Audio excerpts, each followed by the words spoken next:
White smoke billowed, bells tolled, the world held its breath.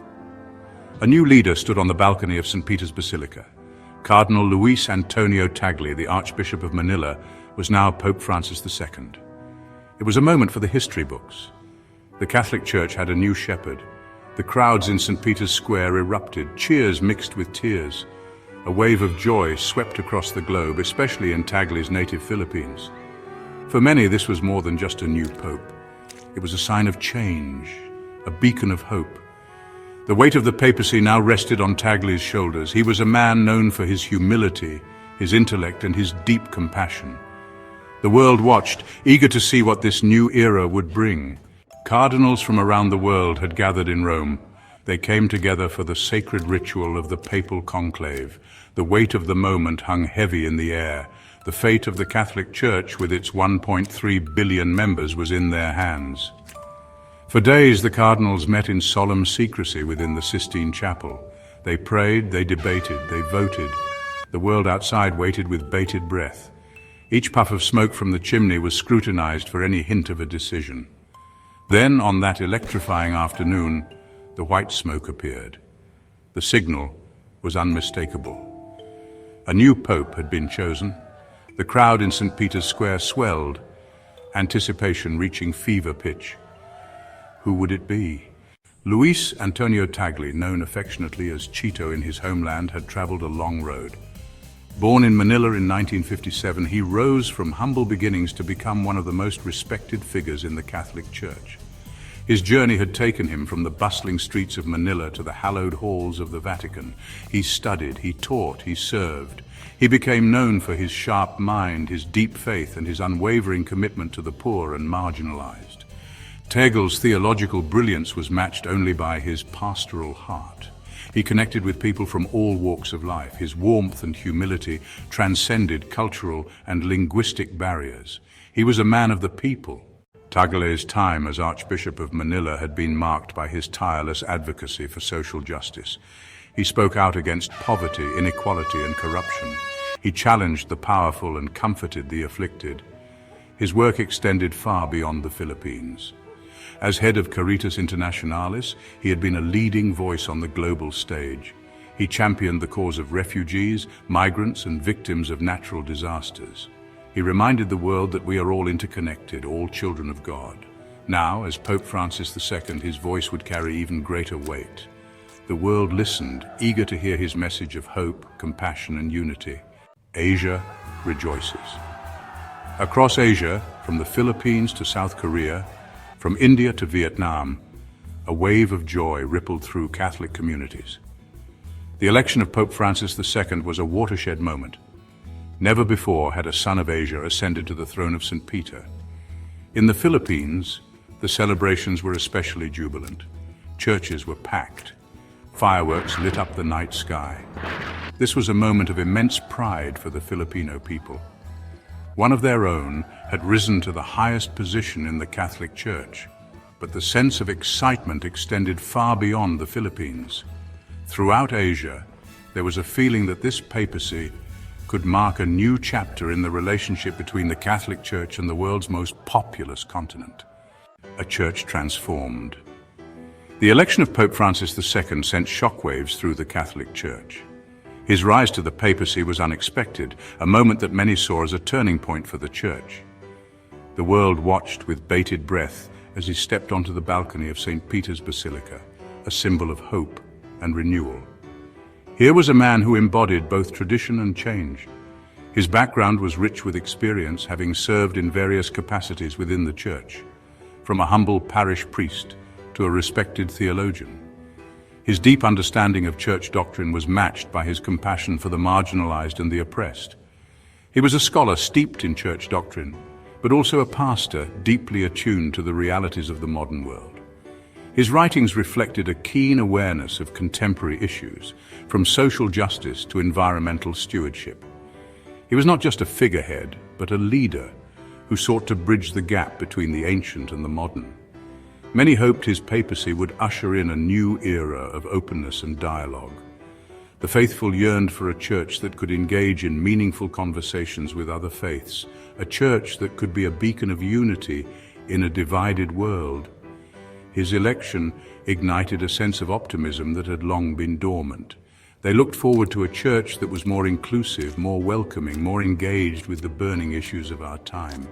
Issues like poverty, inequality, and climate change were at the forefront of his agenda. His vision was one of a church that did not shy away from the world's problems but actively sought to address them. They dreamed of a church that could truly be a light to the nations, a church that could inspire hope and bring about real change. His leadership was seen as a chance to rejuvenate the faith and make it relevant in the 21st century. However, there were also voices of caution.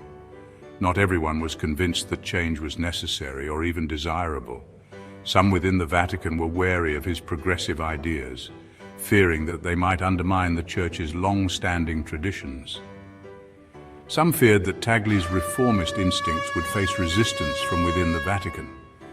The corridors of power in the Holy See were filled with those who preferred the status quo, who believed that the Church's strength lay in its continuity and adherence to tradition. The Church, after all, was an ancient institution with deeply entrenched traditions. Its rituals and doctrines had been shaped over centuries, and any attempt to alter them was met with skepticism and resistance. The challenge was immense, and the path to reform was fraught with obstacles. Change would not come easily. It would require patience, perseverance, and a willingness to engage in difficult conversations. But for those who believed in his vision, the potential rewards were worth the struggle.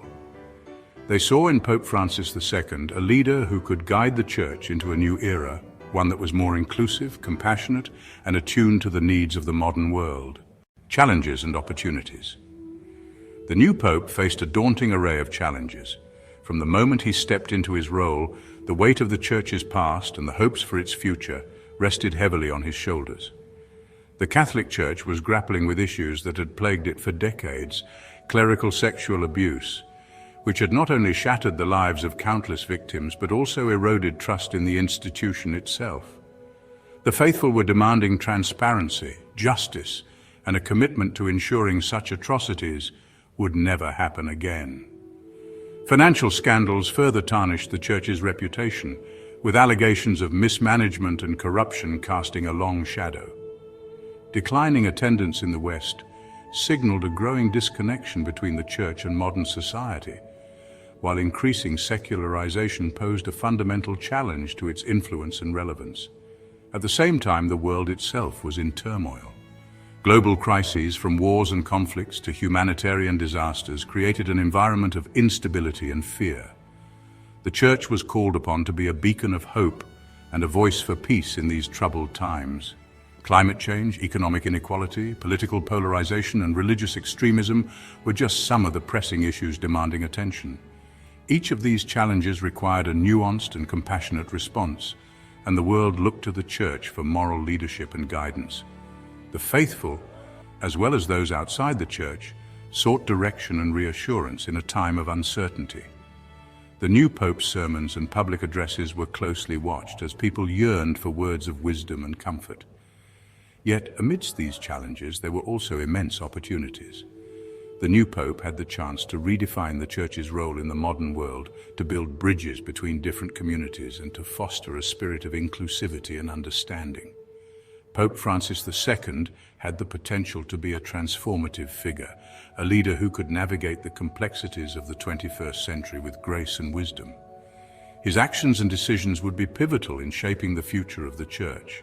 As a bridge builder between different cultures, faiths, and generations, he could foster dialogue and mutual respect.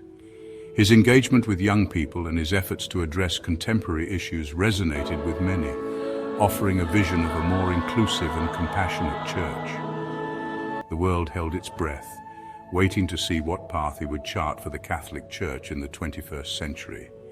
The anticipation was palpable as people from all walks of life looked to him for leadership and hope in an ever-changing world. A legacy of hope. As Pope Francis II embarked on his papacy, the world watched with a mixture of anticipation and hope. Could this humble man from Manila inspire a spiritual renewal within the Catholic Church and beyond? Could he help to heal the divisions that plagued the world? Only time would tell what his legacy would be. But one thing was certain. Pope Francis II was a man of deep faith, profound intellect, and boundless compassion. He was a leader who understood the challenges of our time, but who also believed in the power of hope, love, and the human spirit. His papacy was a testament to the universality of the Catholic Church, a reminder that God's grace could touch even the most unexpected corners of the world. Walking together. In his first address as Pope, Francis II spoke of the need for dialogue, for understanding, for walking together on the path of faith. He emphasized that the journey of faith is not one to be taken alone, but rather as a community, supporting and uplifting one another. His words were not just a call to the faithful, but a plea to humanity to embrace compassion and unity. He called for a church that was open to all, a church that listened more than it spoke, a church that served the poor and marginalized. This vision was a stark contrast to the often rigid and hierarchical image of the church. Pope Francis II envisioned a community where the voices of the unheard were amplified, where the needs of the most vulnerable were prioritized. He sought to break down barriers and build bridges, fostering a spirit of inclusivity and love. His words resonated with millions around the world. Here was a leader who seemed to understand the anxieties and aspirations of ordinary people. In a world often divided by conflict and strife, his message of unity and peace struck a chord. People from all walks of life found solace and inspiration in his vision. His ability to connect with individuals on a personal level, despite the vastness of his audience, was truly remarkable. Here was a man who offered not easy answers, but a message of hope and solidarity. He acknowledged the complexities of modern life and the challenges that lay ahead, yet he remained steadfast in his belief that together humanity could overcome them. His humility and sincerity shone through, making his message all the more powerful. As the sun set on that historic day, a new chapter began for the Catholic Church. The air was filled with a sense of renewal and possibility. The faithful and the curious alike looked to the future with a renewed sense of purpose. The symbolism of the setting sun was not lost on those present. It marked the end of an era and the dawn of a new beginning. The journey ahead would be long and challenging. The path to true reform and unity is never easy, but the commitment to walk together, to support one another, made the journey worthwhile. Pilgrims from all corners of the globe felt a renewed sense of purpose and direction. They were not just followers, they were active participants in a shared mission. But with Pope Francis II at the helm, there was reason to believe that a brighter future was possible. His leadership was a beacon of hope, guiding the faithful through uncertain times. His vision for a more inclusive and compassionate church inspired many to take action in their own communities, to be the change they wished to see in the world. The world watched, prayed and waited, eager to see where the path would lead. The collective anticipation was palpable as people from diverse backgrounds and beliefs came together in a shared hope for a better future. The journey of walking together had just begun, and the possibilities were endless. Please subscribe to our channel History Documentary Hub for more insightful videos and intriguing content.